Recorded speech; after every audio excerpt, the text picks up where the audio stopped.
Прокуратурой Радищевского района выявлены нарушения законодательства в сфере профилактики правонарушений несовершеннолетних в деятельности администрации муниципального образования Радищевский район.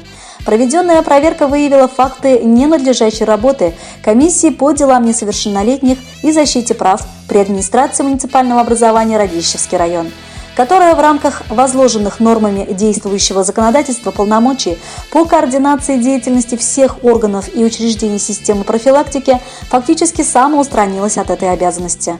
Кроме того, к работе по противодействию распространению криминальной субкультуры среди молодежи, вовлечению их в деструктивные движения, иные органы системы профилактики привлечены не были.